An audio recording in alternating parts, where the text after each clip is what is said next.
하나님의 말씀 봉독하겠습니다. 사무엘상 12장 6절에서 15절까지의 말씀입니다. 구약성경 425면에 있습니다.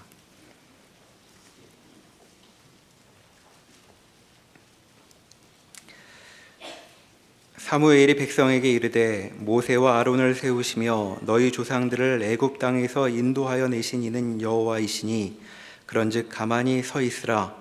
여호와께서 너희와 너희 조상들에게 행하신 모든 공의로운 일에 대하여 내가 여호와 앞에서 너희와 담론하리라. 야곱이 애굽에 들어간 후 너희 조상들이 여호와께 부르짖음에 여호와께서 모세와 아론을 보내사 그 두 사람으로 너희 조상들을 애굽에서 인도해내어 이곳에서 살게 하셨으나 그들이 그들의 하나님 여호와를 잊은지라. 여호와께서 그들을 하솔 군사령관 시스라의 손과 블레셋 사람들의 손과 모압 왕의 손에 넘기셨더니 그들이 저희를 치매 백성들이 여호와께 부르짖어 이르되 우리가 여호와를 버리고 바알들과 아스타롯을 섬김으로 범죄하였나이다. 그러하오나 이제 우리를 원수들의 손에서 건져내소서. 그리하시면 우리가 주를 섬기겠나이다 하매 여호와께서 여룻바알과 베단과 입다와 나 사무엘을 보내사 너희를 너희 사방 원수의 손에서 건져내사 너희에게 안전하게 살게 하셨거늘 너희가 암몬 자손의 왕 나하스가 너희를 치러 옴을 보고 너희의 하나님 여호와께서는 너희의 왕이 되심에도 불구하고 너희가 내게 이르기를 아니라 우리를 다스릴 왕이 있어야 하겠다 하였도다. 이제 너희가 구한 왕 너희가 택한 왕을 보라. 여호와께서 너희 위에 왕을 세우셨느니라.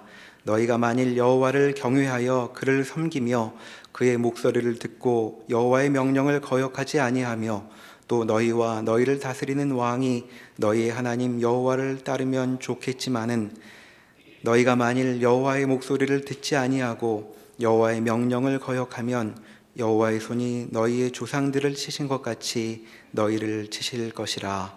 아멘. 사울 왕이 공식적으로 왕으로 등극하고 그 자리에 사무엘이 이 왕을 세우는 이 일로 인하여 이스라엘을 경고하며 또 부탁하는 마지막 설교를 합니다. 오늘 본문에서 보는 바와 같은 6절 이하의 내용이 사무엘이 백성들이 구한 왕을 기뻐하지 않으며 하나님도 기뻐하지 않는 것을 분명히 합니다. 출애굽 사건에서나 사사기 사건에서나 하나님이 언제나 이스라엘의 왕이 되시고 필요할 때마다 우리가 부르짖으면 응답하는 하나님이셨거늘 너희가 오늘 왕을 세웠다 라고 꾸짖죠. 그래서 이 왕에 대한 그 지위는 왕을 허락은 했지만 14절에서 보는 바와 같이 너희가 만일 여호와를 경외하여 그를 섬기며 그의 목소리를 듣고 여호와의 명령을 거역하지 아니하며 또 너희와 너희를 다스리는 왕이 너희 하나님 여호와를 따르면 좋겠지만은 너희가 만일 여호와의 목소리를 듣지 아니하고 여호와의 명령을 거역하면 여호와의 손이 너희의 조상들을 치신 것 같이 너희를 치실 것이라. 14절과 15절에서 보는 바와 같이 모든 경계 그리고 교훈은 하나님 한 분께 충성이라는 대로만 모아지고 있습니다. 왕에 대한 지위나 왕에 대한 어떤 역할이나는 전혀 없고 왕도 백성과 마찬가지로 하나님께 순종해야 되는 자 이외에 무슨 어떤 우리가 이해할 만한 언급도 취급도 받지 못합니다.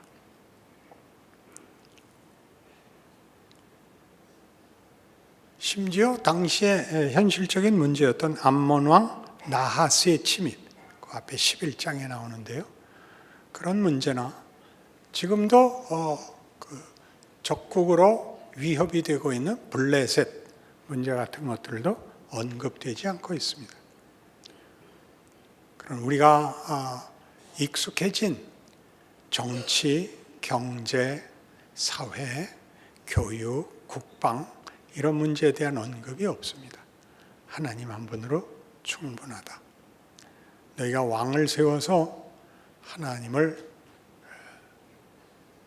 거역하며 부인한 것 나도 알고 하나님도 안다. 그러나 하나님이 너희 요구를 들어주셨으니 너희가 세운 왕과 너희가 왕을 세워서 만들어 나가는 왕정에서도 하나님을 순종해라. 너희가 만든 왕이나 왕정이라는 것이 더 나은 방법도 더 나은 보장도 아니다.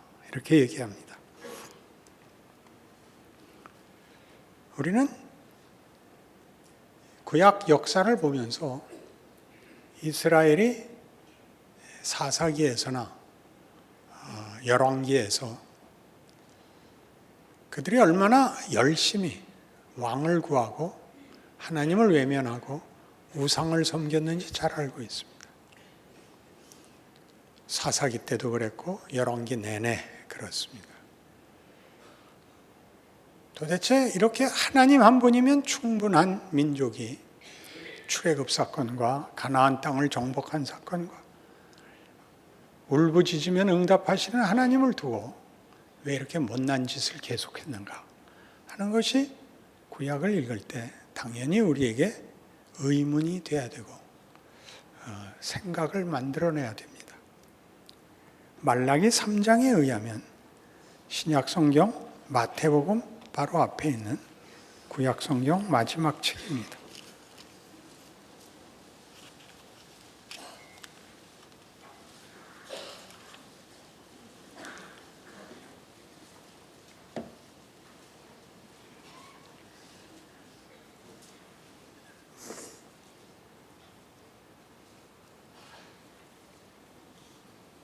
말라기 3장 13절 여호와가 이르노라 너희가 완악한 말로 나를 대적하고도 이르기를 우리가 무슨 말로 주를 대적하였나이까 하는도다. 이는 너희가 말하기를 하나님을 섬기는 것이 헛되니 만군의 여호와 앞에서 그 명령을 지키며 슬프게 행하는 것이 무엇이 유익하리요. 지금 우리는 교만한 자가 복되다 하며 악을 행하는 자가 번성하며 하나님을 시험하는 자가 화를 면한다 하노라 함이라. 구약 성경 마지막 선지자의 글입니다. 이러고 이렇게 하고 400년간 선지자가 끊겼다가 예수님이 오시고 이스라엘은 예수님도 십자가에 못 박아 죽일 것입니다. 지금 보는 이 본문 같이 너희가 완악한 말로 나를 대적하고도 이르기를 우리가 무슨 말로 주를 대적하였나이까. 여기에는 이미 이스라엘 백성이 하나님에 대해서 전혀 관심을 두지 않는 태도가 배어나오고 있습니다. 하나님이 뭐라고 한들 귀담아 듣지 않으며 존중하지 않고 있죠. 이는 너희가 말하기를 하나님을 섬기는 것이 헛되니 만군의 여호와 앞에서 그 명령을 지키며 슬프게 행하는 것이 무엇이 유익하리요. 하나님 말씀 들어서 뭐 난 게 있냐. 15절에는 교만하고 재치 있게 사는 자가 복을 받지 열심히 사는 자가 무슨 신앙적인 순종을 하는 자가 무슨 복을 받냐라는 말까지 나옵니다. 그러니까 구약 성경 내내 이스라엘 백성이 하나님을 배반하고 불순종하고 신앙에 있어서 실패하는 가장 큰 이유는 지금 여기에 있는 바와 같이 그리고 출애굽 사건이나 사사기 사건이나 왕정 사건에서 보는 바와 같이 그들이 하나님을 믿으면 이런 복을 받을 것이라고 기대했던 것과 현실이 달랐기 때문입니다. 하나님을 충성되이 쫓은 것이 아무 보상이 없고 교만하고 거짓된 자가 복을 받고 평안하고 하나님께서 너희들 왜 나한테 이렇게 진심과 정성이 없냐? 우리가 언제 그랬습니까? 라고 막말을 할 만큼 하나님 되심에 대해서는 실망하고 있는 것이 이스라엘 역사에서의 반복되는 현실이라 말입니다. 그들은 왜 우상을 섬겼느냐? 우상은 현실적이고 하나님은 비현실적이라서 그랬습니다. 하나님을 믿어봤자 아무 보상이 없고 결과가 없고 우상을 섬기면 결과가 있어서 우상을 섬겼습니다.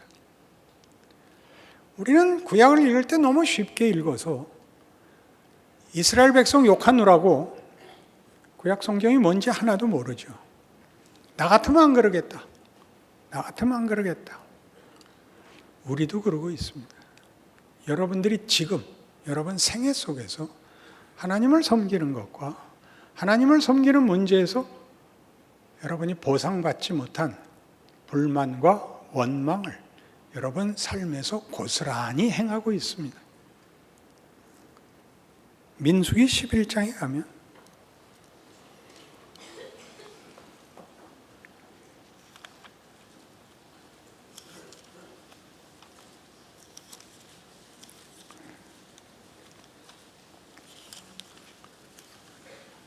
출애굽하여 약속의 땅으로 가는 노상에서 일어난 일입니다. 민수기 11장 4절. 그들 중에 섞여 사는 다른 인종들이 탐욕을 품음에 이스라엘 자손도 다시 울며 이르되 누가 우리에게 고기를 주어 먹게 하랴. 우리가 애굽에 있을 때는 값없이 생선과 오이와 참외와 부추와 파와 마늘들을 먹은 것이 생각나거늘 이제는 우리의 기력이 다하여 이 만나 외에는 보이는 것이 아무것도 없도다 하니 만나는 가시와 같고 모양은 진주와 같은 것이라. 백성이 두루다니며 그것을 거두어 맷돌에 갈기도 하며 절구에 찢기도 하고 가마에 삶기도 하여 과자들을 만들었으니 그 맛이 기름 섞은 과자 맛 같았더라. 밤에 이슬이 진영에 내릴 때 만나도 함께 내렸더라. 백성의 온 종족들이 각기 자기 장막 문에서 우는 것을 모세가 들으니라. 이러므로 여호와의 진노가 심히 크고 모세도 기뻐하지 아니하여 모세가 여호와께 여짜오되 어찌하여 주께서 종을 괴롭게 하시나이까? 어찌하여 내게 주의 목전에서 은혜를 입게 아니하시고 이 모든 백성을 내게 맡기사 내가 그 짐을 지게 하시나이까? 이 모든 백성을 내가 배웠나이까? 내가 그들을 낳았나이까? 어찌 주께서 내게 양육하는 아버지가 젖 먹는 아이를 품듯 그들을 품에 품고 주께서 그들의 열조에게 맹세하신 땅으로 가라 하시나이까? 이 모든 백성에게 줄 고기를 내가 어디 가서 얻으리이까? 그들이 나를 향하여 울며 이르되 우리에게 고기를 주어 먹게 하라 하온즉 책임이 심히 중하여 나 혼자는 이 모든 백성을 감당할 수 없나이다. 주께서 내게 이같이 행하실진대 구하옵나니 내게 은혜를 베푸사 즉시 나를 죽여 내가 고난당함을 내가 보지 않게 하옵소서. 15절에 표시해 놓으시죠. 여러분 매일 하는 거니까. 기독교 역사상 가장 큰 올무가 된 문제입니다. 하나님을 믿는데 왜 형통하지 않은가? 신앙생활을 열심히 하면 왜 더 어려운가 하는 문제입니다. 모세가 왜 죽겠다는 겁니까? 하나님이 하시는 일과 백성이 반응하는 것 사이에서 이제 드디어 지친 겁니다. 하나님도 고집부리고 백성도 고집부립니다. 난 이제 못해 먹겠습니다. 그렇게 됐죠. 모세가 가운데 섰다는 것은 우리 모두에게도는 현실입니다. 한 인생 속에 나옵니다. 하나님이 이래야 된다는 것 우리가 해봤고 소원하고 있으나 그렇게 해가지고 아무 보상도 없고 또 그 요구를 늘 따라서 신앙생활을 할 수도 없고 그게 우리를 괴롭히죠. 우리 모두가 그 소원을 합니다. 빨리 데려가 주옵소서. 내가 정말 잘못해서 지옥 가기 전에 아직 천국 갈 만할 때 붙들어가 주옵소서. 그 외에 우리의 소원은 더 이상 없습니다. 이러한 구약 성경 내내 이스라엘 역사를 통하여 증언한 이 일, 하나님의 요구와 현실은 다르다라는 것이 기독교 신앙생활의 가장 큰 어려움이 됐던 것입니다. 그러나 이 문제는 성경이 하는 이야기를 여러분들이 제대로 이해하지 않아서 생기는 문제입니다. 빌립보서 2장에 오시면 신약 성경에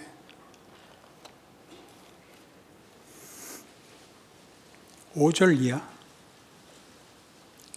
너희 안에 이 마음을 품으라 곧 그리스도 예수의 마음이니 그는 근본 하나님의 본체시나 하나님과 동등됨을 취할 것으로 여기지 아니하시고 오히려 자기를 비워 종의 형체를 가지사 사람들과 같이 되셨고 사람의 모양으로 나타나사 자기를 낮추시고 죽기까지 복종하셨으니 곧 십자가에 죽으심이라. 예수께서 우리를 구원하시는 이 놀라운 하나님의 능력과 지혜와 사랑과 은혜, 기적, 동원되는 일이 그의 순환, 그의 고통, 죽음으로 만들어진다고 얘기합니다. 예수를 믿으면 만사 형통하는 것이 아니라 예수를 믿으면 우리의 구원이 하나님이신 예수님이 우리 모양으로 오셔서 오해와 멸시와 고통과 배신과 죽음을 감수하신 것 같이 기독교인의 신앙 성장이라는 것은 이런 포기와 고난 속에 있다. 그 얘기합니다. 여러분 세상에 나가서 믿지 않는 사람들과 얘기할 때 제일 먼저 걸리는 그 난제가 뭔가요? 예수를 믿으라는 거죠. 예수를 믿으라. 내가 왜 예수를 믿어야 되냐? 너 죄인이다. 너 나 죄 짓는 거 봤냐? 예수가 누구냐? 우리 죄를 위하여 죽으신 분이다. 야, 신이 왜 죽냐? 안 부닥치셨어요? 신이 왜 죽냐? 살아서 펄펄 뛰어도 될까 말까 한 걸 죽어갖고 뭘 한다는 거야? 너 미쳤냐? 우린 우리의 고백 자체를 이해 못하고 있다고요. 예수는 정말 왜 우리를 구원하기 위해 죽어야 되냐? 왜 그걸 고백하죠? 역사적 사실이니까. 한 번도 따져보진 않았죠. 제임스 사이어는 그래서 우리 인생을 이렇게 표현합니다. 포기와 고난이 의미 깊은 역사 철학이라는 것을 알아야 된다. 역사 철학 그러니까 복잡하죠. 인생 철학이라는 걸 알아야 된다. 포기와 고난.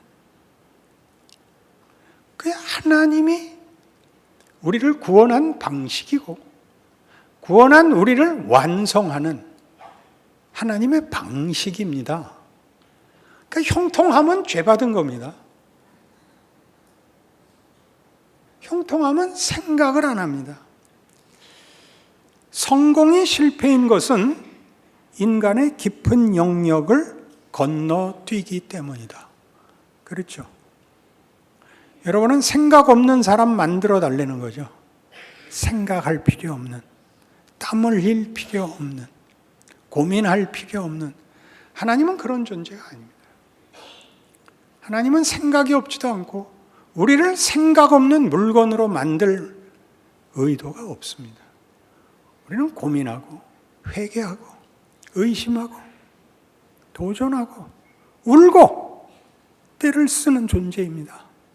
하나님이 그 조건 속에서 하나님의 분노, 하나님의 사랑, 하나님의 성실, 하나님의 자비, 능력, 기적을 동원하여 우리를 만드셨고 구원하시고 완성하십니다. 이게 기독교입니다. 그래 좀 더 정신을 차리고 여러분 신자의 인생으로서 겪는 이해할 수 없는 모든 것들을 다시 생각해 보셔야 옳습니다. 고린도전서 1장입니다.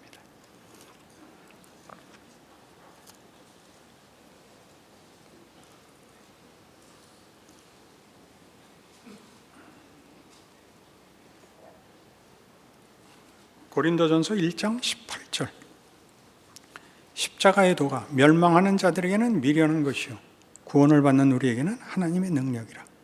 기록된 바 내가 지혜 있는 자들의 지혜를 말하고 총명한 자들의 총명을 폐하리라 하였으니, 지혜 있는 자가 어디 있느냐?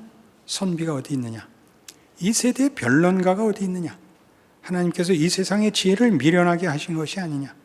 하나님의 지혜에 있어서는 이 세상이 자기 지혜로 하나님을 알지 못하므로 하나님께서 전도에 미련한 것으로 믿는 자들을 구원하시기를 기뻐하셨도다. 전도가 미련한 방법이라는 건 무슨 뜻이에요? 논리적으로 이해될 수 없다는 뜻입니다. 미련한 방법. 이 세상에서는 하나님의 일하시는 이 일이, 이 방식이 도무지 이해가 되지 않습니다. 신이잖아요, 신. 더 큰 힘을 가져야 되고, 하고 싶은 거 그냥 시간과 공간을 초월해서 하실 수 있잖아요. 왜 그렇게 안 해요? 하다못해 열려라 참깨 그래도 문이 열리는데, 하나님 왜 이렇게 안 하고 시간과 공간 속에서 억울하고 겁나고 혼란스럽고 라는 인생을 걷게 하고 나는 왜? 라는 질문을 하게 만들까요? 하나님의 뜻을 이루시는 하나님의 지혜요, 하나님의 능력이랍니다. 정말요? 그렇습니다. 우리는 형통하면 가장 먼저 생각을 안 합니다. 아무도 이해하지 않으면 고급한 것이 생기지 않습니다. 여기 인용한 문장이 있습니다. 인생의 덫은 우리로 고상한 결정의 기회를 준다. 모든 것이 걸려있는 때쯤 가면 정말 고급한 것이 무엇인가, 진정 가치가 있는 것이 무엇인가 물을 수밖에 없습니다. 우리가 우리의 소원대로 되지 않을 때 비로소 우리는 우리가 누군가를 묻습니다.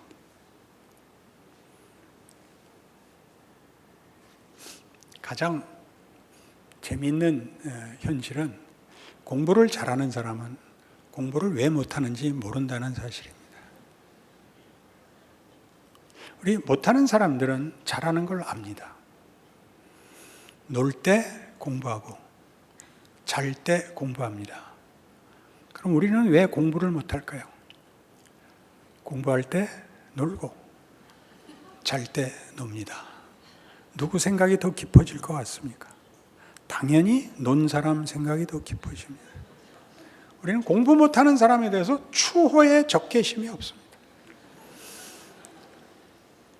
공부를 잘하면 죽어도 이해를 못해요. 왜 못해? 이 얘기밖에 못합니다. 본인에게는 성실하고 잘 산 인생이지만 관계를 맺으면 아무짝에도 쓸모가 없습니다.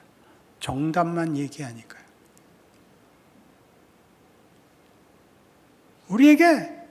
우리가 여태껏 안심했던 모든 체제와 우리의 실력이 무너지는 도전이 와야, 그래서 눈이 빠지게 기도를 해야 우리는 그때 비로소 우리로서는 홀로 넘어갈 수 없는 강을 건너 깊은 기도의 자리에 갑니다. 욥을 생각해 보십시오. 욥기의 가치는 뭐죠? 욥은 잘못한 것이 없습니다. 친구들이 와서 너 잘못한 것이 없이 왜 고난을 당하냐? 너 틀림없이 잘못해서 하나님께 벌 받는 거다. 나 아니다. 이해 못하죠. 잘못한 적이 없으니까. 끝까지 우깁니다. 난 없다. 난 없다. 세 친구도 그가 뭘 잘못했는지 찾아낼 수가 없습니다. 너무 고단하고 고난은 심하고 답은 없고 이해할 수가 없으니까 무슨 비명이 나오죠? 죽여주십시오. 죽여주십시오.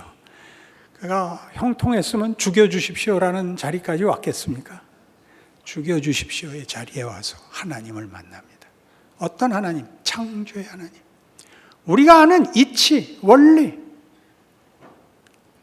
인과관계를 벗어난 기계적, 이해적 차원을 벗어난 하나님의 권능을 봅니다. 무에서 유를 만드시는 하나님. 죽은 것을 살리시는 하나님을 만납니다. 기독교 신앙에서 하려는 것이 이겁니다. 창조와 부활을 만들려 하십니다. 어디에 몰려야 된다고요? 한계에 몰리셔야 됩니다.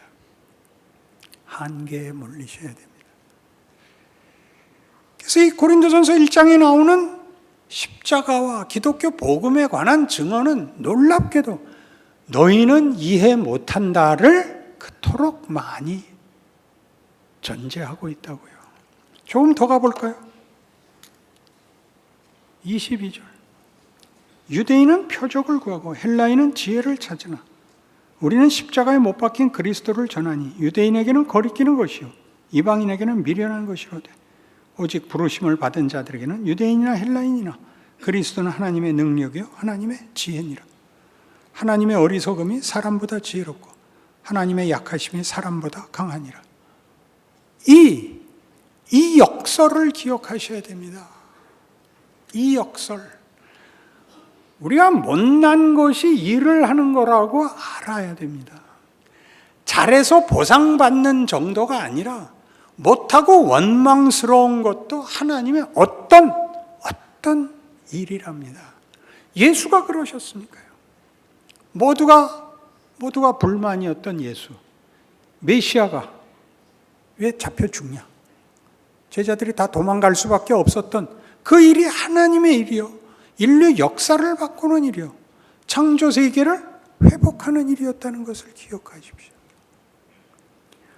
그러니 우리가 가지는 원망들, 신앙생활을 하지 못하는 가장 큰 이유, 나에게 어려움이 생기면 이건 신앙생활과 관계없는 일, 내가 잘못해서 받는 벌, 그런 정도로 포기하기 때문에, 체념하기 때문에 그 자리, 분명히 내가 잘못한 자리에서 마저도 주께서 그의 길을 가는 것이 아버지의 기쁘신 뜻이었고 그것이 구원을 이루는 길이었던 것처럼 우리에게 있어서 원망스럽고 말이 안 되는 실패와 절망이 무슨 일을 하는 하나님의 지혜요 능력이라고 믿으셔야 됩니다.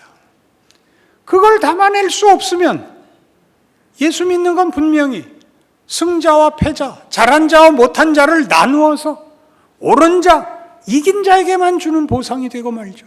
그럼 그게 무슨 복음이 됩니까? 예수께서 오셔서 가난한 자와 죄인의 친구가 되었다가 무슨 소용이 있습니까? 그러니 다시 생각하셔야죠. 더 가볼까요? 사도행전 9장.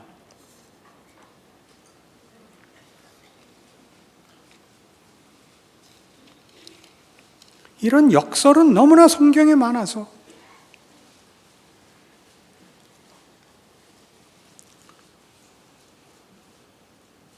사도행전 9장 15절. 주께서 이르시되 가라. 이 사람은 내 이름을 이방인과 임금들과 이스라엘 자손들에게 전하기 위하여 택한 나의 그릇이라. 그가 내 이름을 위하여 얼마나 고난을 받아야 할 것을 내가 그에게 보이리라. 사울을 부르는 장면입니다. 아나니아를 보내죠. 이 사람은 기독교를 반대하고 여러 사람 잡아 죽인 사람입니다. 그렇지 않다. 가라. 내가 택한 나의 종이다. 그가 내 이름을 위하여 고난을 받아야 하고 임금들 앞에 서야 한다. 무슨 자격으로 서죠? 고급한 학자로 상류사회의 신분으로 서지 않습니다. 죄수로 섭니다. 놀랍지 않습니까? 이런 모든 역설들이 우리 현실에 매주 할 거 없어요. 매일 반복되는데 거기서 우리가 이 이해를 하지 못하면 거기서는 신앙생활을 할 수 없는 것이 되죠. 이 말이 안 되는 데서 신앙생활을 어떻게 할 것인가? 순종하는 겁니다. 잘못했으면 어떻게 해야 되죠? 잘못했으면 회개하십시오. 민망해하시고 부끄러워하셔야 됩니다. 원망하지 마십시오. 내가 하지 않은 일이 생기면 분노하지 마십시오. 그걸 견디십시오. 억울한 일을 견디십시오. 그것이 신앙생활입니다. 뭘 만들어낼 것 같지 않습니다. 수치밖에, 오해밖에 만들어낼 게 없는 것 같은 그 일을 한다. 예수 믿는다는 뜻입니다. 고린도후서 12장에 가면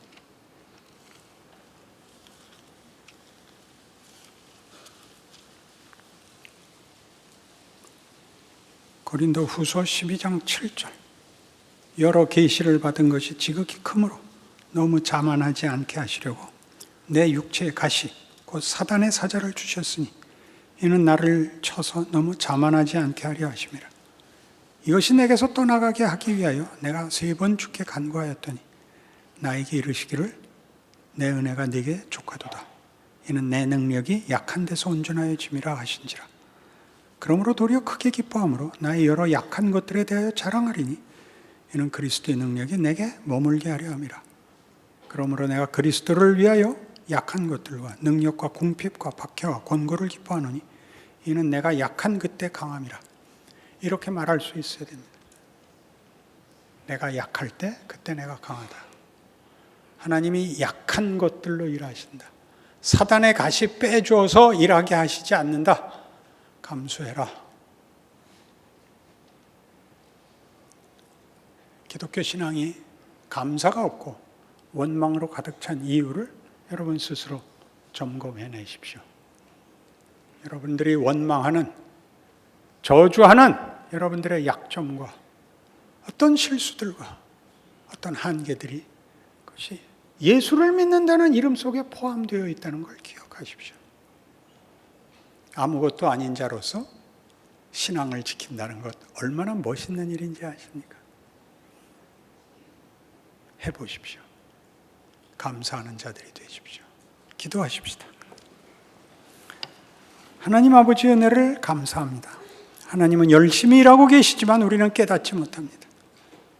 우리가 부르짖으면 하나님 응답하시며 우리를 죄와 사망에서 꺼내십니다. 실패와 눈물에서 건져 올리십니다. 우리가 울고 우리가 한숨 지었던 것들을 아름다운 열매로 놀라운 은혜로 채우십니다. 우리가 좋아하는 것만 하는 것 아니고 하나님이 우리에게 기쁘신 뜻을 두고 이루시는 일들에 우리의 마음을 쏟을 수 있는 그런 신앙 주시옵소서. 자신의 인생을 살아낼 그런 담대함을 주옵소서. 그리고 거기서 기적을 만나게 하여 주옵소서. 예수님 이름으로 기도합니다. 아멘.